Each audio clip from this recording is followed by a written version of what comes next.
The Lady or the Tiger, by Frank Stockton. Chapter 1. The Kingdom of Strange Justice. A long time ago, there was a powerful king who ruled a big and rich country. He was a strong man with great energy. He loved beautiful things, but he also loved control. He was not a fair man, but not completely cruel either. He was half barbaric. That means he was part wild, part civilized. He had strange ideas about justice. When someone broke the law, he did not give a normal punishment. Instead, he built a large public arena. In this arena, a person accused of a crime would face two doors. Behind one door, there was a tiger, fierce and hungry. Behind the other, there was a lady, young, beautiful, and ready to marry. The accused would stand in front of the two doors and choose one. No one knew which was which, not even the king. If the person opened the door with the tiger, he would be eaten in front of everyone. That meant he was guilty. If he opened the door with the lady, he would marry her immediately, even if he already had a wife or didn't love her.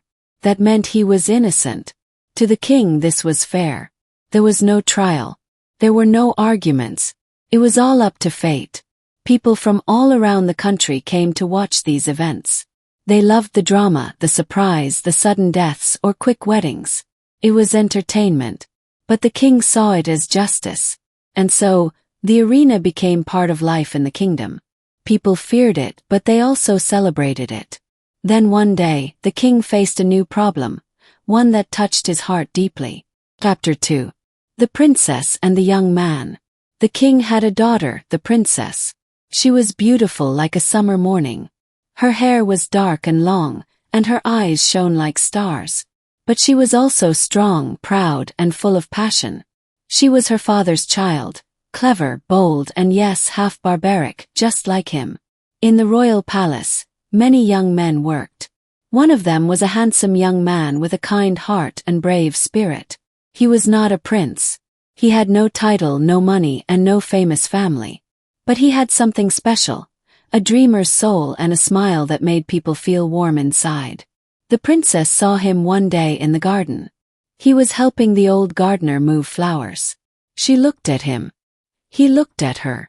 And in that moment love began. They did not speak much at first. A few smiles, quiet glances, short greetings. But soon they met in secret places. They talked, laughed, and dreamed. The princess felt happy, alive, full of hope. The young man felt lucky. He loved her deeply. They were careful. No one knew. Or so they thought. One day, the king discovered their secret. He became very angry. His daughter, a royal princess, had fallen in love with a common man. To the king, this was not love. It was a crime. The next morning, the young man was taken by soldiers. The king ordered that he be sent to the arena. He would face the two doors, just like every other man who broke the law. But this case was different. The people were surprised. "This man is not a criminal," they said. "He hurt no one." But the king was firm. "He broke the law of the crown," he said. "Let fate decide." The day of the trial was chosen. The arena was prepared. The two doors were ready. And the princess, she was broken inside. She cried in silence. She stayed up at night. She loved this man with all her heart. But she knew what would happen if he opened the wrong door, the tiger. Worse, if he opened the other door. He would marry another woman. And not just any woman. The king had chosen the most beautiful lady in the land. Someone from the royal court. The princess hated her. That woman had looked at the young man before, smiled at him. And he had smiled back. Just once. But it was enough to burn the princess's heart. Now the princess had a terrible decision to make. She knew she could find out what was behind each door. She had her ways. Servants talk. Gold help. And she was smart. So she made a plan. And she found the answer. She now knew exactly which door had the tiger and which had the lady. But what would she do with that knowledge? Chapter 3. The Day of the Trial. The sun rose brightly on the day of the trial. The sky was clear and blue. People filled the streets, excited to see what would happen. It was not every day that a trial like this was held, and certainly not one involving the princess's lover. In the great arena, thousands of people gathered. They sat high in the stone seats, talking and guessing. Which door will he choose? Will he marry the lady? Or will the tiger end his life? Trumpets sounded. The doors opened. Soldiers came in. Then the young man walked into the arena. He looked straight ahead, proud and calm. He was not afraid. He stood tall, like a man with nothing to hide. But in his heart, he was thinking of one person only, the princess.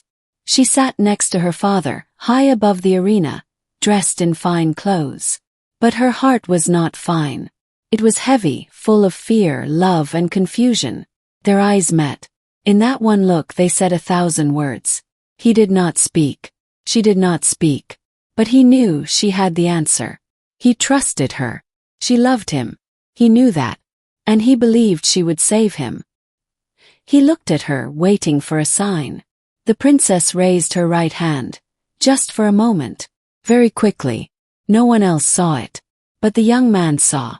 She pointed, ever so slightly, to the door on the right. There was no time to think. No time to ask questions. He trusted her completely. Without hesitation, he walked across the arena to the right door. He put his hand on the handle. The crowd was silent. You could hear the wind. You could feel the tension. The king leaned forward. The princess held her breath. And the young man opened the door. What happened next? No one knew. Chapter 4. Fire in her heart. The door opened wide. But before anything came out, the princess closed her eyes. She could not watch. In that single moment, the moment before truth, her whole soul burned inside her. She had made a choice. But now, standing there above the crowd, she asked herself, was it the right one? Let's return to the night before the trial. That night the princess sat alone. Her room was dark, and the candles burned low. She did not sleep. She walked back and forth, her heart heavy. In one hand she held love, a deep, true love for the young man. In the other hand she held jealousy, sharp and dangerous. She had found out what was behind each door. She knew which door hid the tiger, large, angry, hungry. She knew which door hid the lady, beautiful, graceful, ready to marry the man she loved. And the princess hated that woman. The lady had once looked at the young man with soft eyes. The young man had smiled back. It was a small thing, but to the princess, it felt like a knife in her heart. She imagined them standing together, holding hands, saying vows, living a happy life. A life that should have been hers. Could she really send her lover into another woman's arms? But the other choice was cruel. Tiger. Of blood. Could she really send him to die? Just to stop her heart from breaking?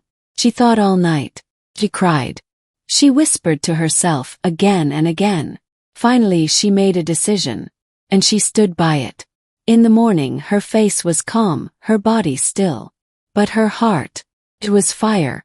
Back in the arena she had made the signal. A soft, secret movement with her hand. She had pointed to the door on the right. Now the door stood open. The crowd leaned forward. The young man stood still. The king looked pleased. And the princess, she did not open her eyes. Chapter 5. The question with no answer. The door stood open. But the story does not tell us what came out. Not a sound. Not a scream. Not music. Not a roar. Just silence. We do not know if the lady stepped forward with a smile on her face. Or if the tiger leaped out with fire in its eyes. Because this is not a story with a clear ending. This is a story with a question. Question for you. Let's look again at the princess. She was not like other girls. She was not soft and quiet. She was born in a palace of power, raised by a king who ruled with fire and fear. Her heart was wild.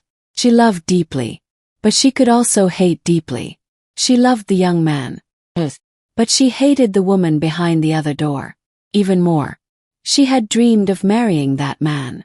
She had held his hand in the gardens, laughed with him in the moonlight. His voice, his smile, they were hers. But now, if he opened the lady's door, He would become someone else's husband. Could her heart take that? Could she watch him smile at another woman, the woman she despised? Or was it better that no one had him? Better that he die quickly and never love another? The princess had to decide. And she did. She pointed to the right door. But what was behind it? The lady? Or the tiger? The king didn't know. The crowd didn't know. Even the young man didn't know, until that last moment. And now the writer asks you, what do you think? Was the princess's love stronger than her jealousy? Or was her jealousy stronger than her love? Only you can decide. And maybe that is the true beauty of the story. The end.